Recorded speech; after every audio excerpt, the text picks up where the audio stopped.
पड़ोसन की सुहागरात, अधूरी ख्वाहिशों की रहस्यमयी कहानी। प्रस्तावना: अधूरी रात। उस रात मोहल्ले में हर तरफ शांति थी। शादी का शोर थम चुका था। ढोल नगाड़े, बैंड बाजे, रिश्तेदारों की हंसी ठिठोली सब खामोश हो चुके थे।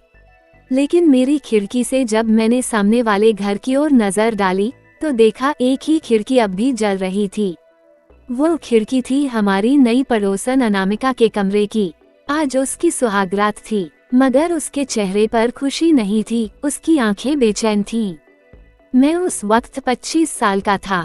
नाम था आरव, और सच कहूँ तो पिछले कई महीनों से मैं उसी खिड़की के पार से झांकती अनामिका की मासूम सी मुस्कान पर दिल हार बैठा था। मगर उसकी शादी तय हो गई और मैं बस खामोश रह गया। उस रात जब हर नवविवाहिता अपनी नई जिंदगी की शुरुआत करती है, वो क्यों जाग रही थी? पहला मोड़: अधूरी मुस्कान। अनामिका की शादी बड़े ठाठ से हुई थी। पूरे मोहल्ले ने देखा था कि बारात कितने शोरगुल और रौनक के साथ आई थी। लेकिन दूल्हा विकास उस दिन से ही थोड़ा अजीब लगा था। जहां हर दूल्हा अपनी दुल्हन की आंखों में खोया रहता है, वहां विकास दोस्तों संग शराब में ज्यादा मस्त था। शायद यही वजह थी कि अनामिका की आंखों में कोई चमक नहीं थी।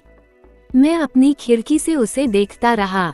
उसके हाथों में गहरी मेहंदी थी, माथे पर लाल सिंदूर, मगर चेहरा मानो किसी सवालों से भरा हुआ। दूसरा मोड़: पहली मुलाकात।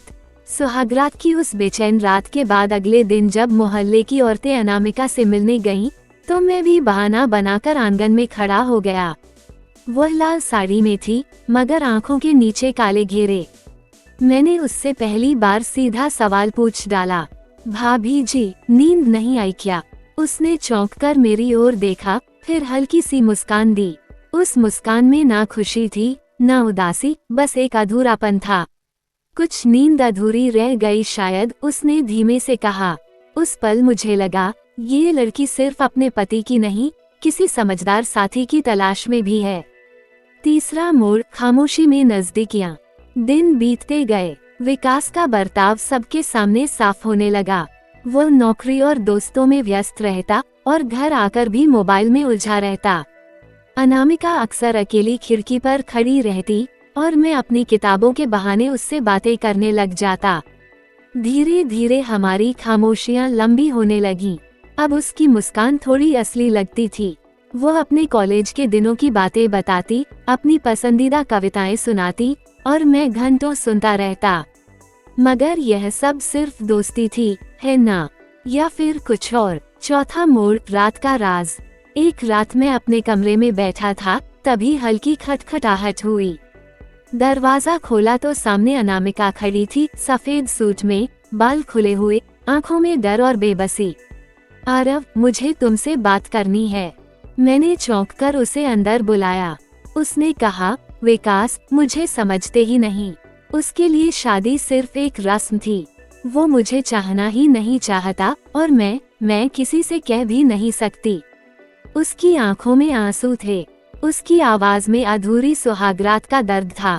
मैंने उसका हाथ थामा। उस पल मुझे एहसास हुआ, मैं उसे खोना नहीं चाहता। पांचवा मोड़: अनकही ख्वाहिशें। अनामिका अक्सर अब मेरे पास आ जाती, कभी किताब लेने के बहाने, कभी संगीत सुनने के लिए। हमारी बातें लंबी होती, हंसी ठिठोली होती और फिर खामोशी जो बहुत कुछ कह जाती। उसकी आंखों में जो सूनापन था, वह अब धीरे धीरे बदलकर चाहत में बदल रहा था। और मेरी धड़कनें भी हर पल उसके करीब जाने का बहाना ढूंढने लगीं। छठा मोड़: पहला स्पर्श। एक शाम तेज बारिश हो रही थी, बिजली चली गई थी। अनामिका अकेली घर पर थी। डर के मारे वह मेरे कमरे में चली आई। उसके कपड़े भीग चुके थे। मैंने शॉल निकालकर उसके कंधों पर रख दी। उस पल हमारे हाथ एक दूसरे से छू गए। दोनों की सांसें तेज थीं। बाहर बारिश की बूंदें और अंदर खामोशी का तूफान। उसकी आंखें कह रही थीं, रोक लो मुझे, और मेरी आंखें जवाब दे रही थीं, मैं पहले ही तुम्हारा हो चुका हूँ। सातवां मोड़: अधूरी रात फिर भी पूरी। उस रात हमने अपने दिल की बातें की। वह रोई, हंसी, मेरे सीने से लगकर अपने सारे दर्द बयान कर डाले। मैंने उसे सिर्फ अपनी बाहों में थामा क्योंकि कभी कभी चाहत का सबसे बोल्ड रूप सिर्फ किसी को समझना होता है। हम दोनों जानते थे कि ये रिश्ता समाज के हिसाब से गलत है, मगर दिल के हिसाब से यही सच था। क्लाइमैक्स, रहस्य और निर्णय। धीरे धीरे मोहल्ले में बातें होने लगी। लोग कहने लगे, नई दुल्हन अक्सर पड़ोसी लड़के से बातें करती है। विकास को भी शक हुआ। एक दिन उसने अनामिका से झगड़ा किया। उस रात अनामिका फिर मेरी खिड़की के सामने खड़ी थी, मगर इस बार उसके माथे पर चोट का निशान था। मैंने तय कर लिया, अब और नहीं। मैंने उसकी आंखों में देखा और कहा, अनामिका, तुम्हें इस बंधन से निकलना होगा। ये सुहागरात कभी पूरी नहीं होगी जब तक तुम खुद अपनी जिंदगी का फैसला नहीं करती।